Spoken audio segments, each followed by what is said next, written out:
Invitant conseil municipal, président de la commission à les marchés. Le budget, le vote du budget, c'est un moment très important pour une commune.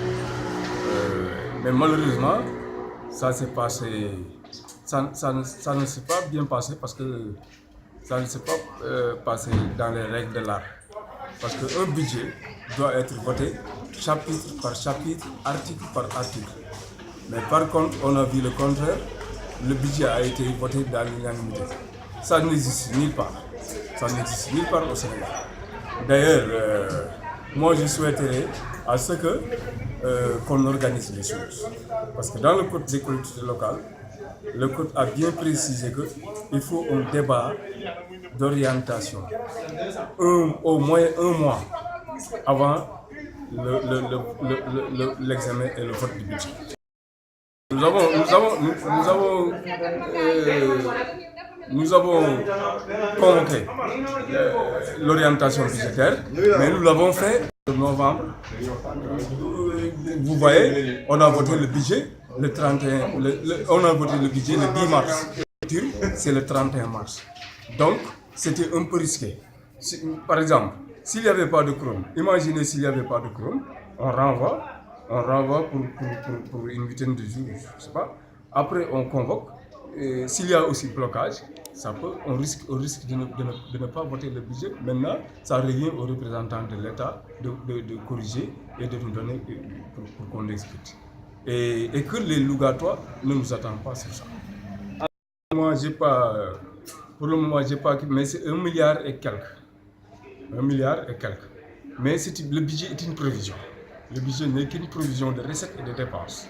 Mais par contre, rien ne nous dit que ce que nous avons prévu sur les recettes, nous l'obtenons. Mais vu que les dépenses, entre les dépenses de fonctionnement et les dépenses d'investissement, moi je ne peux pas insister que c'est plus élevé que les dépenses d'investissement. Partout dans les budgets au Sénégal, tu vois que l'investissement, le budget de fonctionnement augmente de plus que le budget de l'investissement. Mais il faut corriger. Mais par exemple, on voit ici, on voit dans notre commune là, la masse salariale, c'est la masse salariale qui est plus élevée. La masse salariale c'est presque la masse salariale qui domine la moitié. Et puis, tous ces recrutements-là, ça ne se passe pas dans les règles de l'art. C'est-à-dire, c'est le maire qui est l'organe exécutif. C'est le conseil qui est l'organe délibérant. Le maire, il peut recruter à des postes qu'on a besoin pour faire fonctionner la municipalité, mais il n'a pas le droit de recruter sans demander l'autorisation du conseil municipal. Il devait demander l'autorisation de recruter avec les rapports de présentation. Comme ça, dans les rapports de présentation, il explique le but et les motifs du recrutement. Je le critique parce que une mairie doit se conformer sur le code général des collectivités locales.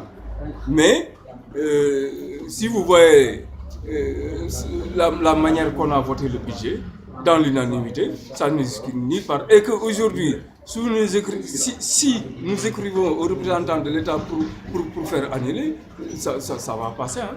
Tu as dit le maire. Si tu as dit le maire, c'est l'équipe municipale, c'est la mairie. Mais les travaux là, ce n'est pas la mairie. Parce que si tu connais le montant global des travaux, tu sais que la municipalité ne peut pas avoir ces fonds-là pour faire des réalisations. C'est l'État. Maintenant, en tout cas, ça s'est passé dans le règne de Moustapha Diop, mais c'est l'État, ce n'est pas lui, ce n'est pas la municipalité que je fais partie. Ça, c'est une demande qui ne date pas d'aujourd'hui. À Louga, tout le monde crie, tout le monde dit que le problème foncier, on a vu des riz de 30 mètres qu'on a coupés, qu'on a morcelés, on a vu des espaces qui appartenaient à la mairie pour des besoins de marché ou de poste de santé, on a vu que ces réserves-là et ces espaces-là ont été vendus par des gens qu'on ne connaît même pas. Alors, à chaque conseil, les conseils crient, les conseils dénoncent le problème du fossé. Il y a le problème de l'ISRA qu'on a discuté depuis le mois de mars 2017 et qu'aujourd'hui, on est au mois de mars 2018. On a reposé la question et il a essayé de faire son jeu là en désignant quelqu'un qui ne connaît même pas rien du problème du foncier. Moi, je me désolidarise. Je ne fais pas partie de ce jeu-là parce que c'est un jeu, c'est un piège. Moi, je ne veux pas tomber dans ce piège.